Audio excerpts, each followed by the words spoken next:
The Selfish Path to Romance. Download Chapter 1 for free at drkenner.com.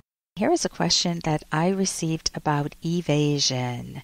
So we all like it when we're talking to someone and they focus on what we're saying, and we don't like it when they push our thoughts out of that, when they go, nah, I don't want to hear you. Well, many times we evade within our own mind. It's not with someone else. So here's a question about pushing important information out of your mind. It's the refusal to face important facts, relevant facts in your life. This is from Seri. Hello, Dr. Kenner. I am ignorant about the word evasion. I don't know if it's healthy to evade or not. Take the example. This is, Seri is going to give us two examples. This is what she thinks is an evasion. See what you think. Take the example of a woman. Her husband died, and a few days after he dies, she's watching a comedy show, and in that moment she stops crying, and she's laughing as if nothing had been wrong, as if her husband had not just died. Those emotions of grief have disappeared. Now, I want to just stop on that example, Sari, because when you go through the grief process, it doesn't mean that you are grieving 24/7. And people grieve very differently. If somebody has been ill for a very long time and they die, many times people aren't that sad. They've gone through what's called anticipatory grief. When the person, let's say a person gets a cancer and for the last 5 years they've been dying, the whole family has seen them decline. They've already thought, cried, they've already mentally adjusted to the fact, the reality that the person will soon die. And so when the person actually dies, sometimes it's sad, but it's not that intense sadness of someone dying that suddenly and you don't expect it, and they go from healthy to being in a car accident and then they die. So sometimes people are relieved. But if she was very sad, let's take the case of this woman. She is very sad. Her husband died, and then she watches a comedy. It is perfectly proper to take psychological breaks from grieving. Hey, I got to interrupt this because we've got to pay some bills. 30 seconds, that's it. A very quick ad, and then Ellen will be back.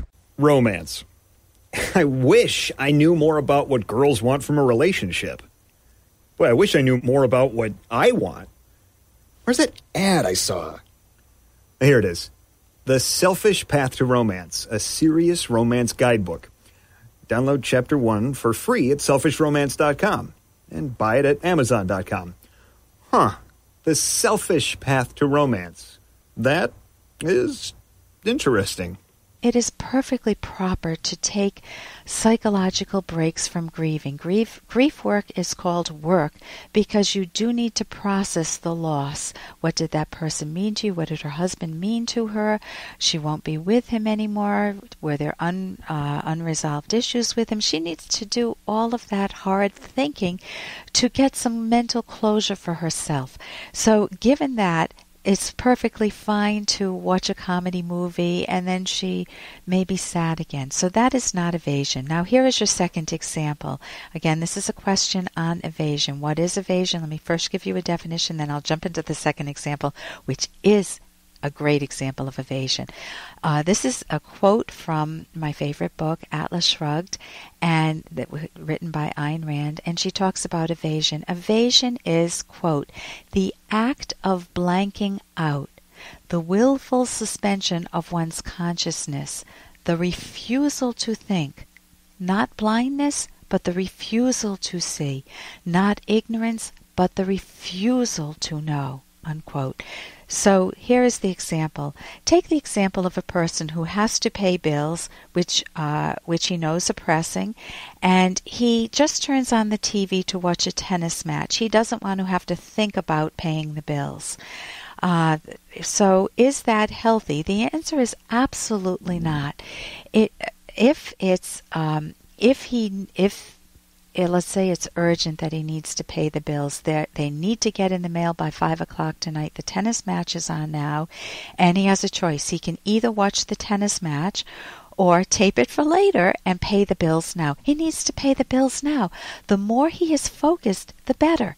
So it is very important for you to know what evasion is, because if you're putting stuff out of your mind that you know is important and just acting short range, I want to watch the tennis match, so I'll watch it.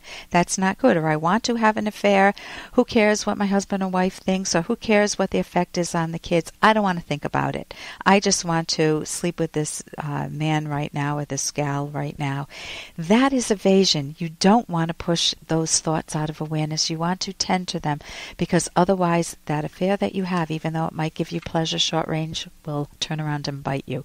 Reality, you can't win. You can't run from reality. Evasion is putting important facts of reality out of awareness, and they will always come back to haunt you or bite you. For more Dr. Kenner podcast, go to drkenner.com and please listen to this ad. Here's an excerpt from The Selfish Path to Romance, the Serious Romance Guidebook by clinical psychologist Dr. Ellen Kenner and co-author Dr. Edwin Locke.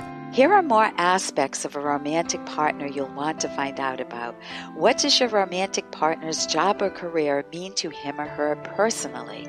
In what ways is it important? Knowing why a job or career is important is valuable to both of you, ensuring visibility. How does your partner view family and specific family members? How important is the extended family?